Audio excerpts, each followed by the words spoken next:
Hi friends, hello everyone. మన ఛానల్లో ప్రతి ఒక్క కాంపిటేటివ్ ఎగ్జామ్స్ సంబంధించి ఇంపార్టెంట్ బిట్స్ అనేవి ఎక్స్ప్లెయిన్ చేయడం జరుగుతుంది. 10,000 నుంచి పోస్టుల భర్తీకి సంబంధించి డిఎస్సి నోటిఫికేషన్ అనేది పడేటువంటి అవకాశం అయితే ఉందని తెలియజేస్తున్నారు.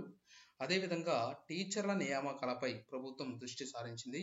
వారం రోజుల్లో 60,000 నుంచి 10,000 పోస్టులతో డిఎస్సి నోటిఫికేషన్ విడుదల కానుందని తెలియజేస్తున్నారు. దీనికి సంబంధించి 1-2 రోజుల నుంచి ఈ యొక్క న్యూస్ అయితే రావడం జరుగుతుంది. కానీ ఈ యొక్క డిఎస్సి నోటిఫికేషన్ ఎప్పుడనేది ఇంకా ప్రశ్నార్థకంగా మారిందని అభ్యర్థులు తెలియజేస్తున్నారు. ఇందులో ఎస్జిటి పోస్టులే ఎక్కువగా ఉన్నాయని తెలియజేస్తుంది. నిన్న మంత్రి బొత్స సత్యనారాయణ గారు, విద్యాశాఖ మంత్రి, అధికారులతో డిఎస్సిపై కీలక సమావేశం నిర్వహించారు. జిల్లాల వారీగా ఖాళీల వివరాలు సేకరించారు.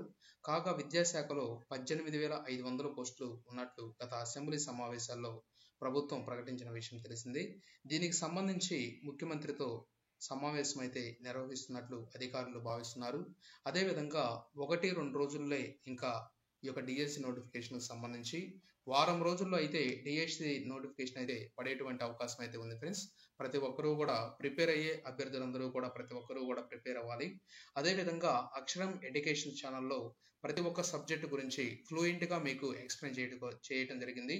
ఆ ఛానల్ని ప్రతి ఒక్కరూ కూడా చూడండి. అదేవిధంగా సబ్జెక్ట్ వైజ్గా మీకు క్లారిటీగా హై లెవెల్ ఫ్యాకల్టీ చేత మీకు సబ్జెక్ట్ వైజ్గా మీకు సబ్జెక్ట్ అనేది చెప్పించడం జరిగింది. అదేవిధంగా మన ఛానల్లో ప్రతి ఒక్క కాంపిటేటివ్ ఎగ్జామ్స్ సంబంధించి ఇంపార్టెంట్ బిట్స్ అయితే ఎక్స్ప్లెయిన్ చేయడం జరుగుతుంది. డిఎస్సి సంబంధించి సైకాలజీ బిట్స్ ఆల్రెడీ మన ఛానల్లో ఉన్నాయి. చూడని వారు ఉంటే ఎవరైనా చూడండి. Thank you friends.